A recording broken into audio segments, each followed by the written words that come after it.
Hey guys, welcome back to Let's Play Final Fantasy IX. It is finally time to explore the Ice Cavern, and it's kind of funny that we're doing this today because it is snowing outside. Again. Kinda have a lot to get through, but it should be good. It should be more eventful than the last video. Ah, rocks. Lots and lots of rocks.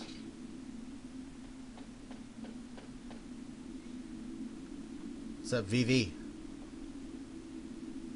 No, I've never heard of it ever. This is the Fire Cavern, not the Ice Cavern.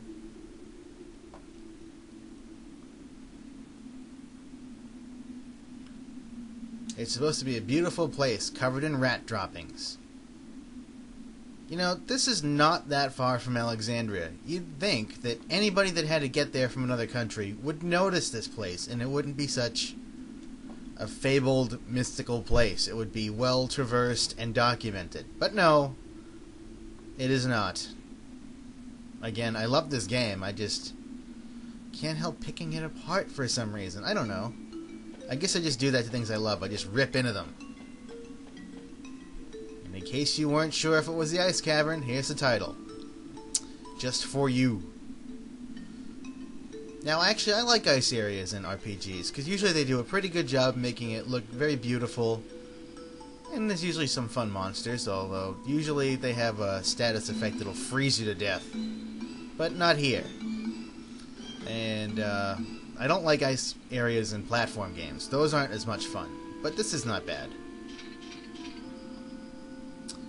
And actually, unlike Final Fantasy VII, you won't freeze and pass out. You can run around in here as long as you want to. Let's grab this tent and this chest.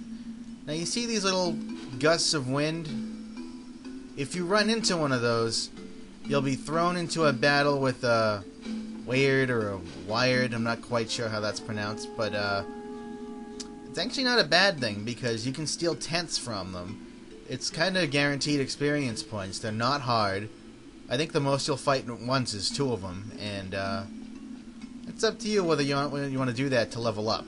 But I'm not going to do that right now. I might run into one just to show it off, but here's something very unique to this area, aside from the wind. There are walls scattered around that only Vivi can break open. And sadly, I think this is the only point in the game where he's required to open up walls to get to hidden treasure. Get on up there, Vivi, and use your fire magic. And see, there's a chest back there. And we'll be rewarded nicely for finding these, so let's get them all. I mean, we won't get anything better for... Well, actually, our treasure hunter rank. I will say this, if you want a high treasure hunting rank, keep stealing and finding chests. Alright, let's wait for this to disappear. And go this way, we can go around the back and get to this chest over here. Haven't encountered any enemies yet. I'm kind of surprised. There are 3 new monsters here. The weird thingies or whatever are one of them. There are goblins and flans in here too. Or not goblins, imps. Oh, here we go. Maybe we'll get to see one of them. Well, we're definitely going to see one of them. None of the monsters from outside are in here. Ooh, 2 of the new enemies. The yellow things are flans, and the blue dancing thing is a cavern imp or a cave imp or something like that.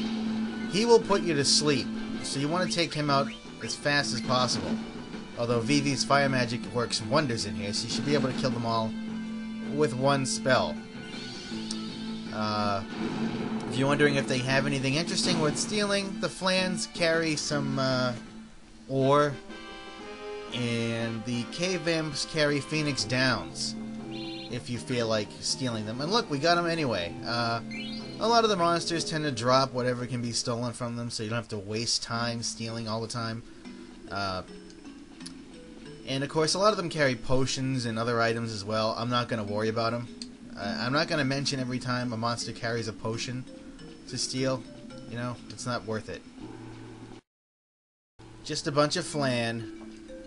I don't like flan, actually. I tried it. I don't care for it. Now, you see how there's a gust of wind here? It guards this chest. But if you hold...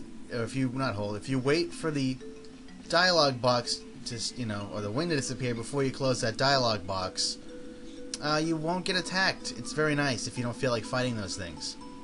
And if you hit the X button after getting the chest up there, Vivi will use his magic, and we can get the chest down there too.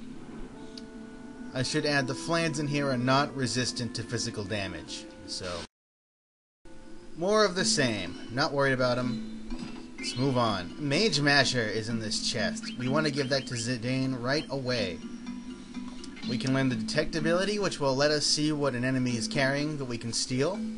It has the added effect of silence, which means whenever we use the physical attack with this, we will have a small chance of silencing our enemies, and of course the damage is better than the dagger we had.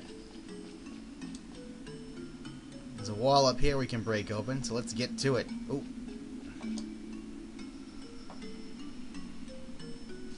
This one is nice. This one has an elixir behind it. And they're kind of hard to come by. I tend to save them for certain important events. I forgot to mention, at this point in the game, if you get put to sleep, really the only way you're going to get woken up is if you get physically attacked. Curing someone who's asleep or having them attacked with an enemy spell won't wake them up. I think there are spells and items that will wake up a sleeping party member later. So, not right now though. We don't have that stuff available to us.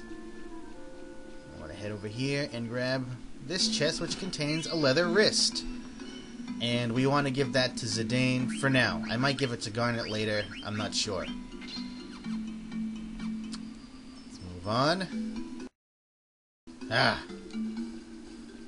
I am intentionally going to run into this just to show these monsters because they haven't come up yet and we're almost done. So let's just do this to do it. We got 2 of them this time. And you can steal tents, which is very nice. They're not hard though. If you walk into one of those gusts of wind, sometimes they'll say the wind guides my path. It's kind of a hint that these little thingies will appear if you do walk into that stuff. So, in case you couldn't figure it out, that's one way of learning. Uh-oh, Zidane's almost dead. That HP switching ability sucks. Wow. We need health. Let's finish this guy off with another fire spell. And we're almost to a save point, luckily.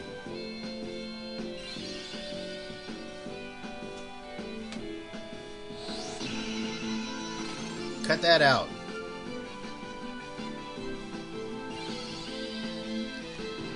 That beast stood no chance against that fire spell. Alright, let's move on very quickly. Oh, very good. Garnet learned Protect. I don't use it very often, but there are some boss battles where I'll use it. Okay. And we have 2 paths here. One will take us to a save Moogle, and one will let us move on. We're going to move on. We'll go back to the Moogle a little bit later. Certainly not before we're done, but not at the moment, because we're running out of time. And he will initiate Mogster's second tutorial. I'm not interested in that right now. Oh no! Don't help him or anything. Oh jeez. There's something really funny about the way they just kind of fall into that pit. Ooh.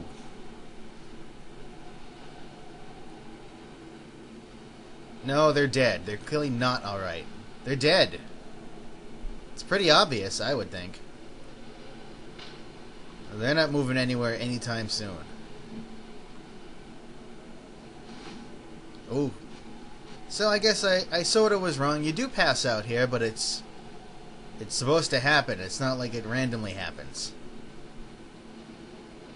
I'm falling asleep. And they talk slower when they get cold. In this event, anyway. Ooh, did I hear a bell?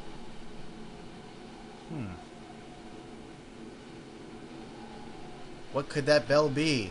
What's going on around here? What is beyond this screen? You're just gonna have to wait until next time on Let's Play Final Fantasy IX.